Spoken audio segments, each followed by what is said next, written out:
창세기 17장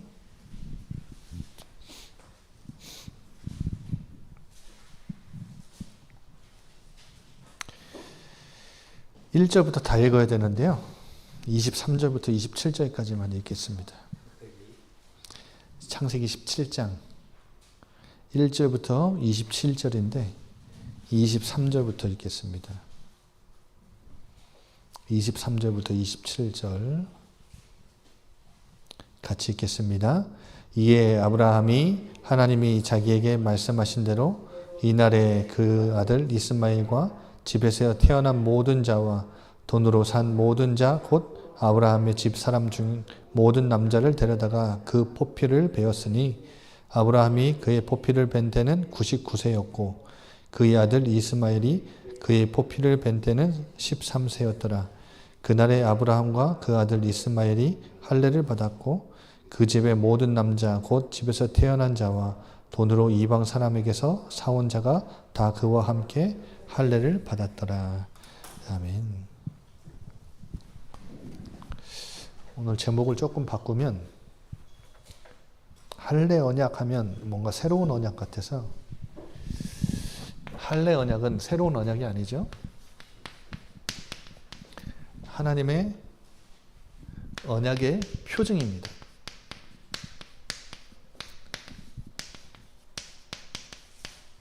언약의 표징으로 할례를 행하라고 하죠. 오늘 16장 16절에서 17장 1절 이제 16장 16절에서 17장 1절로 넘어가는 이 한 절, 한 절이 몇 년 세월이 흘렀냐? 13년이라는 세월이 흐릅니다. 그러니까 성경은 이 한 구절 그리고 한 장 넘어가는데도 적게는 수년, 많게는 몇백 년 이렇게 연도가 확 바뀌기도 하죠. 근데 중요한 것은 하나님의 관점이 어디에 있느냐는 거예요. 그러니까 세월, 이 13년이라는 세월 동안에 수많은 일들과 사건들이 있었겠지만 하나님은 그 아브라함의 많은 일들, 인생에 있었던 겪었던 많은 일들을 기록하지 않으시고 가장 중요한 것들만 딱 이렇게 기록을 해 두신 거죠. 여러분, 아브라함 나이가 86세에 이스마엘을 낳았는데 지금 몇 세가 됐어요? 99세가 됐습니다. 이 13년이라는 세월 동안에 아브라함이 제단을 쌓았다. 그리고 하나님 말씀하셨다. 이런 말이 없어요. 그러니까 한마디로 영적인 침체기를 지난 거죠. 여러분, 우리가 신앙생활을 하다 보면 뭐가 찾아오죠? 이런 영적인 침체기가 찾아옵니다. 그런데 이 영적인 침체기는 우리 입장에서는 아무 응답도 없는 것 같아 보이고, 굉장히 믿음이 잘하는, 성장하는 건 이제 초신자 때처럼 막 성장하는 것 같지도 않고, 뭔가 막 역동적으로 뭔가 막 역사와 응답이 일어나는 것 같지도 않고, 막 말씀이나 예배나 막 이런 것들이 막 생동감이 있지 않고, 이런 침체기에 빠질 수 있는데, 우리 입장에서는 좀 답답해 보일 수 있지만 하나님 입장에서는 필요한 겁니다. 왜냐? 힘을 빼는 시간이에요. 여러분, 신앙생활에서 가장 중요한 게 뭔지 아세요? 힘을 빼는 겁니다. 잔뜩 힘이 들어가 있으면요, 이게 내가 하려고 하죠.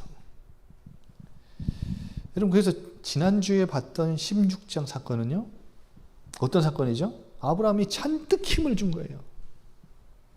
하나님 약속은 더뎌 보이고, 그래서 아브라함 입장에서는 하나님한테 이렇게, 하나님, 아들이요? 모르셨죠? 제가 하갈이라는 여종을 통해서 낳을 수 있거든요. 하나님도 못하는 걸 내가 할 수 있거든요. 그러니까 하나님 보실 때 굉장히 건방지고 무례한 거예요. 뭐가요? 인본주의는 하나님의 약속을 믿음으로 기다리지 못하고 내가 해보려고 하는 인본주의는 하나님 보실 때 가장 건방진 거예요. 그러니까 하나님은요, 힘을 뺄 때까지 기다리십니다. 요셉도 힘이 빠지는 시간이 필요했고, 다윗도 힘이 빠지는 시간이 필요했고, 이 아브라함도 13년에 힘을 빼는 시간이 있었어요. 여러분, 바울도 처음에 다메섹 도산으로 가다가 예수님 만났잖아요. 예수님 만나고 나서 막 복음을 전하는데요, 사도들이 바울을 만나길 꺼려해요. 그래서 어떻게 했는지 아세요? 바울이 자기 고향으로 내려갑니다. 자기 고향으로 가가지고 10년을 넘게 있어요. 다소라는 곳에. 그러다가 안디옥 교회에 이방인들이 일어났다는 소식을 듣고 바나바가 다소에 내려가서 바울을 데려다가 같이 사역을 시작합니다. 근데 그 10년 넘는 바울의 그 시간 동안에 바울은 실패자처럼 보였어요. 근데 아닙니다. 거기에서요, 엄청난 하나님의 성령의 역사를 경험하죠. 나중에 한번 설교하겠습니다만, 여러분, 그래서 우리 신앙생활에 있어서 가장 중요한 게 힘을 빼는 거예요. 힘을 뺀다는 게 뭡니까? 여러분, 내 연약함을 잘 알아야 된다는 거예요. 여러분, 얼마만큼 나의 연약함을 아세요? 우리 인간의 무능함을 여러분 얼마만큼 잘 알고 인정하세요? 이거 모르면요, 하나님 앞에 매달리진 않아요. 우리 지금 강단 말씀에서도 낮아져라 그런 말씀 하잖아요. 근데 이 마태복음 18장에 제자들이 천국에서 누가 큰 자냐 막 서로 싸울 때 예수님의 메시지는 딱 아이 한 명 딱 데려다가 이 아이처럼 되는 게 큰 자야. 이 아이가 뭐라 그랬어요? 아이는 뭐죠? 이 아이처럼 돼야 천국에 들어갈 수 있고, 이 아이처럼 된 자가 천국에서 가장 큰 자야. 아이가 뭐예요? 뭘 의미해요? 사람이요? 사랑. 아이는요, 부모 없이는 절대 살 수가 없는 아이예요. 존재 자체가, 아이는 부모님만 전적으로 의지해야 되는 아이라니까요. 그러니까 여러분, 지금 혹시 여러분 힘들어 계시면 힘 빼십시오. 힘을 빼는 게 가장 중요해요. 하나님은 13년의 세월 동안에 아브라함을 찾아가지 않으셨어요. 힘을 쭉 빼신 거예요. 그런데 이 침체기가, 하나님의 침묵이 하나님의 부재를 의미하지 않지요? 여러분 아시죠? 하나님의 무능력을 의미하지 않지요? 믿으시죠? 하나님의 무능력이나 부재가 아니에요. 하나님은 침묵하신다고. 그러니까 약속의 성취가 지연된다고, 지연되는 것처럼 보인다고 폐기되는 게 아닙니다, 여러분. 오늘 보세요. 하나님이 13년 만에 나타나셔서 자기 자신을 드러내 주시잖아요. 13년 만에 아브라함을 찾아가셔서 하나님의 때가 딱 이제 찬 거예요. 이제 때가 된 거예요. 여러분, 이제 이 99세가 뭘 의미하는지 아시죠? 우리는 다 알잖아요. 100세의 아브라함이 뭘 얻어요? 다들 오늘 꿀 많이 먹고 오셨나? 100세의 아브라함이 이삭을 얻잖아요. 이삭 얻기 전 해예요. 이제 시간이 된 거예요. 하나님의 시에 대한 약속이 성취되기 직전이라고요. 그러니까 하나님은 이 영적인 침체기, 아브라함의 힘을 빼는 침체기 일부러 허락하신 거예요. 그런데 그 하나님의 침묵이 부재를 의미하지 않고, 무능력을 의미하지 않고, 하나님의 약속이 폐기됐다는 걸 의미하지 않는다고요. 여러분, 힘 뺄 줄을 알아야 돼요. 여러분, 신앙생활 힘 준다고 되는 거 아닙니다. 힘 빼시기 바랍니다. 힘 빼세요. 내가 할 수 있다. 내가 할 수 있다 생각하면 여러분, 우리 현실을 바라보게 되죠. 그러면 어떻게 돼요? 연약하고 부족한 건 투성인데 내가 해야 된다고 하면 부담되지요. 스트레스 받고 짓눌리고. 여러분 절대 그거 아닙니다. 교회는 성도는 철저히 인본주의 버리고 하나님 약속 붙잡고 기다릴 줄 알아야 돼요. 13년 만에 하나님이 나타나셔가지고 뭘 알려주세요? 자기 자신을? 자기 자신이 누구래요? 전능자 하나님, 엘샤다이. 여러분 기억하십시오. 하나님은 이렇게 나타나셔서 자기 자신을 알려주시고 계시해 주시는 분인데, 여러분 지금 이 시대는 하나님 말씀이 완성이 됐기 때문에 아브라함에게 나타나신 것처럼 나타나지 않으세요. 하나님은 계시를, 자기 자신을 어떻게 계시하시나? 말씀으로 계시하세요. 이 성경 66권에 자기 자신을 다 담아두셨다. 예수님을 통해서 하나님을 알도록, 하나님을 만나고 하나님을 알도록 다 예수님 안에 다 자기 자신을 계시하셨어요. 그래서 말씀을 통해, 예수님을 통해 우리는 하나님을 만나는 거예요. 그래서 진짜 신앙생활 잘하는 성도는요, 뭘 통해서 하나님을 만나요? 말씀. 뭘 통해서 하나님을 알아요? 예수님.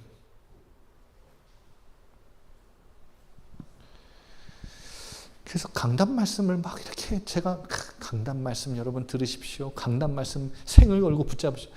이렇게 안 해도요, 강조 안 해도 신앙생활 잘하는 성도는 말씀을 통해서 하나님을 만나고 하나님을 알아가는 신앙생활, 올바른 정상적인 믿음 가진 성도는요, 말씀 하나로 충분합니다.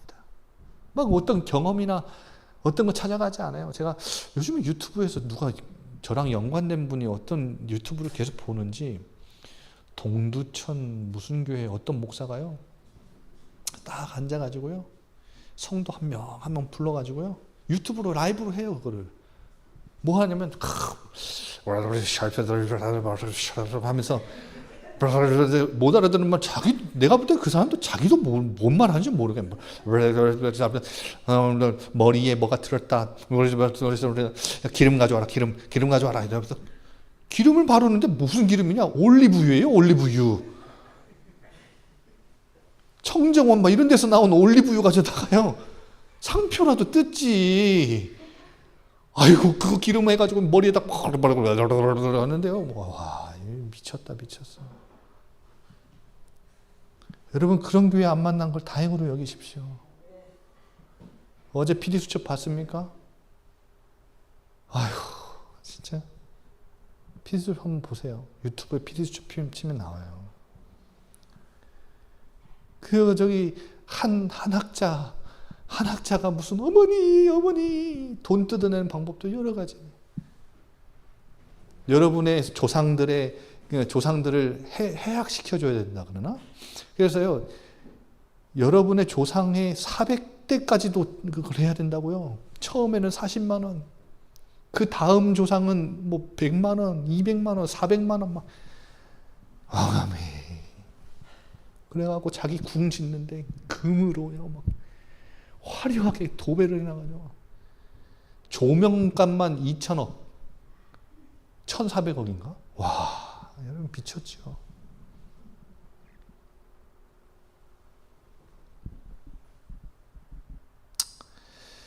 여러분, 그런 교회 안 만난 걸 다행으로 여기십시오. 진짜 어찌 내가 살다가, 여러분, 전능자 하나님, 자기 자신을 드러내 주시잖아요. 그런데 하나님이 요구하시는 게 하나 있습니다. 너는 행해라. 내 앞에서 행해라. 그리고 완전해라. 이 완전하다는 것도요, 여러분, 어떤 교회는요, 너 똑바로 살아야 돼, 잘 살아야 돼, 정직하게 살아야 돼, 착하게 살아야 돼. 이 말은 그 말이 아닙니다. 내 앞에서 행하여 완전해라. 이 말은 무슨 말이냐면, 아브라함은 하나님의 언약의 파트너예요. 동역자라고요. 하나님이 이 약속을 일방적으로 시작하셨지만 그 약속을 내가 받은 자로서 쌍방간에 뭐가 있냐면 의무가 있어요. 의무가. 파트너는 의무가 있지요. 그러면 어떤 의무냐? 하나님은 약속을 시작하신 자로서 이 약속을 성취하시고 이루시는 분은 하나님이라면 우리 아브라함은, 인간은 뭘 해야 되냐면, 이 약속의 자녀는 언제나 믿음으로 순종해야 되는 거예요. 믿는다는 말이 뭐예요? 순종이죠. 그거 보고 행함이라 그래요. 그러니까 믿음 없는 행함은 없어요. 믿는다면 순종하게 돼 있고 믿는다면 행하게 돼 있어요. 그래서 천국에서요, 마리아 다음으로 베드로 가장 억울할 거예요. 눈물 많이 흘릴 겁니다. 근데 마리아와 베드로 다음으로 가장 많이 눈물을 흘리고 있는 사람이 저는 야고보라고 생각해요. 야고보서에 보면요, 많은 사람들이 율법 학자라고요, 율법의 대명사라고 막 말하죠. 근데 야고보는 율법을 말한 게 아니에요. 야고보서를 잘 읽어보면요, 믿음을 얘기합니다. 근데 야고보서는 믿음을 굉장히 강조하는 책이에요. 무슨 말이냐? 너네 믿어? 그러면 행하게 될 거야. 진짜 너네 믿어? 그러면 너네 행함으로 너희의 믿음을 증명하게 될 거야. 그걸 말하는 책이 야고보서입니다. 율법 책이 아니에요. 얼마나 믿음이 강렬한 책인지 아세요? 그러니까 하나님은 성취하신다면 우리는 그것을 믿는 믿음으로 순종하면 되는 거예요. 이게 언약의 파트너입니다. 쌍방간의 의무예요. 그러면 이런 의미에서 완전하라는 말이 무슨 말이에요? 하나님과의 올바른 관계, 하나님은 약속에 신실하신 분이고 그 약속을 반드시 이루시는, 무에서 유를 창조하신 전능자 엘샤다이 하나님이면 그가 나에게 주신 약속이 있어요. 나는 약속을 받은 자답게, 그 하나님과의 그 약속의 자녀답게, 약속을 받은 파트너답게 그 관계 속에서 올바른 뭐가 나올까요? 합당한 반응이 나와요. 이게 하나님이 요구하시는 완전이에요. 그래서 여러분 기억하십시오. 아무리 막막하고 막연한 현실 상황 환경 앞에서도 하나님은 계속해서 우리에게 믿음과 순종을 요구하신다는 거예요. 여러분, 우리는 믿음과 순종만 하면 되는 거예요. 하나님이 주신 약속이 맞다면, 하나님의 뜻과 계획이 뜻이 그 약속 안에 담겨져 있거든요. 그러면 그것이 하나님 약속이 맞다면 우리는 믿고 순종하면 되는 거예요. 근데 대부분 사람들은 눈에 보이는 것을 의존함으로 조건적인 믿음을 갖죠. 근데 아닙니다. 하나님의 약속은 눈에 보이지 않아요. 그래서 지금 아브라함을 통해서 우리 지금 계속 믿음을 보고 있는데, 여러분 결국은 사탄과 이 믿음의 싸움이 아니라 현실과 믿음의 싸움입니다. 상황과 믿음의 싸움이에요. 여러분, 현실을 붙잡냐 약속을 붙잡냐, 둘 중에 하나입니다. 상황을 붙잡냐 약속을 붙잡냐, 그 둘 중에 하나라니까요.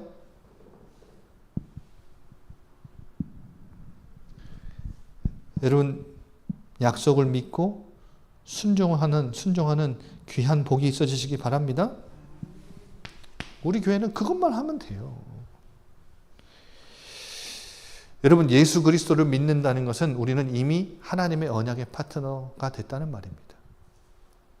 우리는 언약의 백성이고 언약의 자녀예요.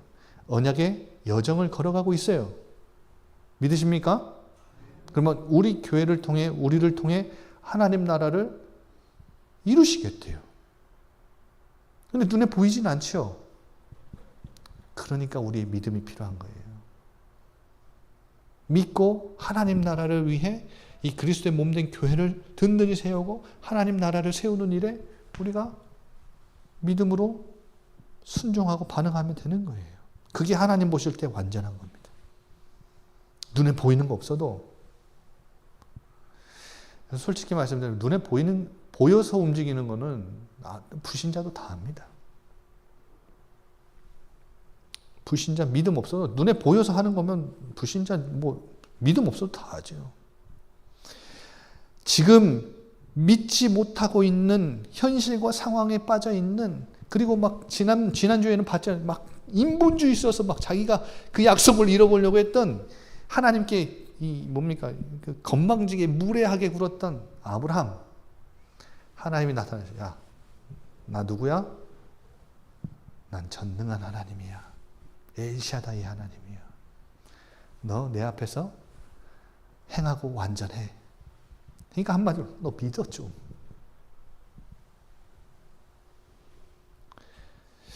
그러면서 뭘 주시죠? 새 이름을 주시고 정체성을 주십니다. 이건 뭐 새로운 정체성은 아니죠. 원래 주셨던 정체성인데 다시 각인시켜 주시는 거죠. 어떤 이름을 주셨죠? 아브람이라고 하지 말고 내 이름을 아브라함이라고 그래요. 아브람은 뭡니까 뜻이? 존귀한 아비, 높임받는 아비, 한 가정의 아비, 뭐 이런 뜻이었다면 아브라함은 열국의 아비입니다. 열국의 아비. 내 씨에서 뭐가 날 거예요? 민족과 왕들이 날 것이다. 네 와이프 사레도 사레라고 하지 말고 사라라고 해라. 사레는요, 이름 뜻이 공주, 귀부인이에요. 근데 사라는요, 열국의 어미예요. 열국의 어미.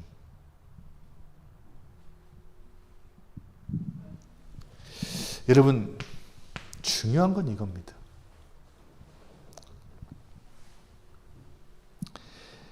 아브라함에게 다시 이 약속에 대한 징표를 주시고 표징을 주시죠. 그게 바로 할례입니다. 여러분, 할례가 뭔지 아시죠? 남성의 성기의 포피를 제거하는 거예요. 포경수술.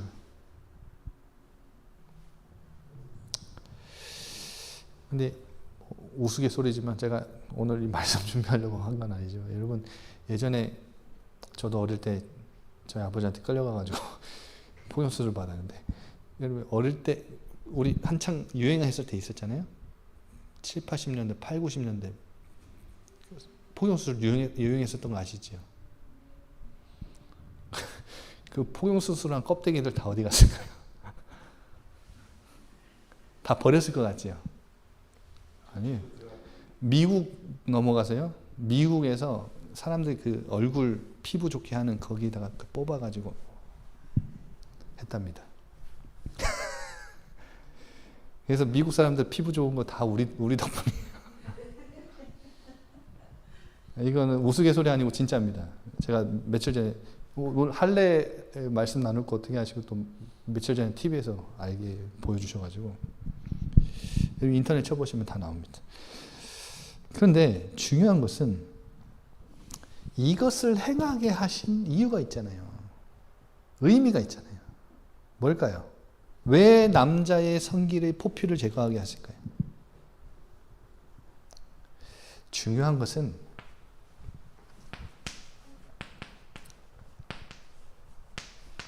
정체성입니다. 하나님의 약속을 몸에 새겨서 너희는 어떤 백성인지를 늘 기억하게 하시는 거예요. 여러분, 아브라함의 생식 능력으로는 지금 49이에요. 불가능해요. 아이를 낳을 수 없어요. 그런데 무슨 말이에요? 하나님이 하신다. 하나님이 주신 그 약속은 반드시 이루어진다. 그러면 할례를 행한 이스라엘 민족, 그러니까 할례를 통해서 자신의 무능함을, 자신의 무력함을 느끼고 한계를 느끼고 불가능하다는 것을 느끼고 하나님만이 가능하시다라는 것을 믿음으로 고백한 이스라엘 민족은 자신들이 아브라함과 이삭을 통해서 자신들이 나왔잖아요. 그러니까 자기들은 자기의 존재는 어디로부터 나왔다라는 것을 인정하는 거예요? 하나님으로부터 나왔다. 하나님이 하신다. 우리는 누구에게 속한 백성이다? 하나님께 속한 백성이다. 그러니까 이게 굉장한 징표를 주신 겁니다. 그래서 여러분 여호수아서 5장 2절부터 7절 보면요. 여리고성이 직전이에요. 그러니까 여리고성을 정복하기 직전에 하나님이 뭐 하게 하시는지 알아요. 그 광야길 걸어가는 동안에는 거기 광야에서 태어난 세대들은 할례를 못 받았거든요. 그러니까 거기서 다 할례를 한 거예요. 그럼 왜 그랬을까요?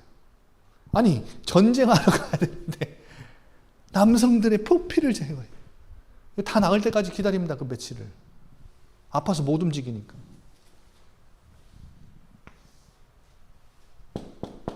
이겁니다. 이거. 정체성. 너네 어떤 민족인지 기억해. 너네 절대 너네 생식 능력으로는 절대 태어날 수 없는, 존재할 수 없었던 민족이야. 너네는 하나님께 속한 백성이야. 하나님이 아브라함에게 주신 그 약속 그대로 이루셨지? 너네 그 약속이 있지만. 그래서 8일 만에 할례를 행하라. 그러니까 태어난 지 8일 만에 할례를 행하라 그러죠. 나중에 보는데요. 21장인가 나오는 거예요. 이삭이 태어난 지 8일 만에 할례를 행해요. 이스마엘은 지금 13세에 할례를 받았지만 이삭이 최초로 태어난 지 8일 만에 할례를 받은 첫 대상자입니다.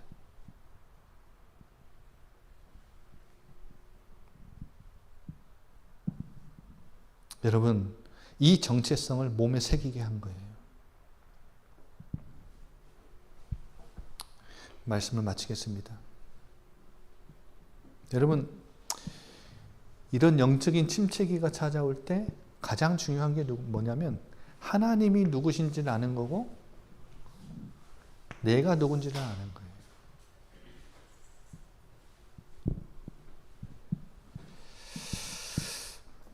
그래서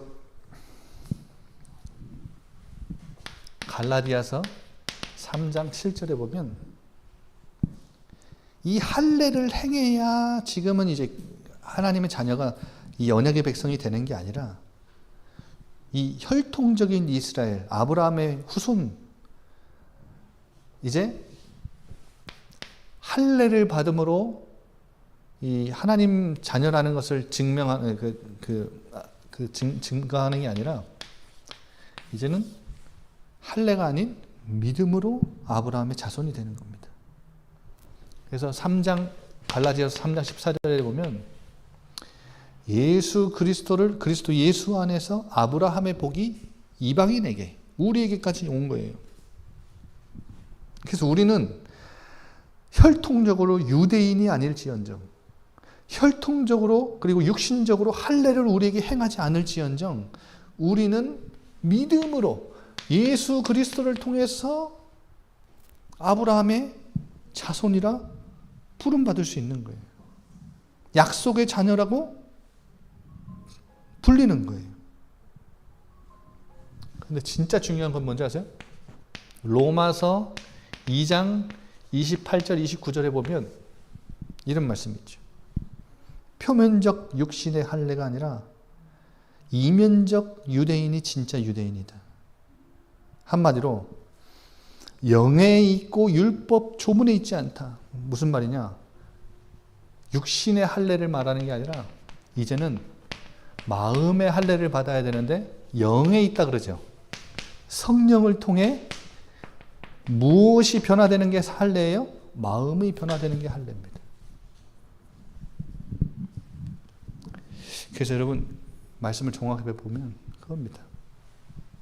영적 침체기에서 우리가 다시금 회복할 수 있는 시작은, 믿음을 회복시킬 수 있는 시작은 하나님이 누구신지 그리고 내가 누구인지. 그런데 무엇을 통해요? 성령을 통해 우리 마음을 새롭게 하심으로 이것을 알고 다시금 약속 붙잡고 나가는 거죠. 그래서 다음 주에 볼 건데 아브라함은 아들을 약속으로 받고 그것을 믿지요. 그리고 23절에 보면, 오늘 읽은 본문에 보면 23절부터 27절에 보면 아브라함은 아직도 현실이 커 보였지만 믿음으로 뭘 행하죠? 할례를 행하죠. 자신이 어떤 민족인지 어떤 사람인지 할례를 행함으로 몸에 새긴 거예요.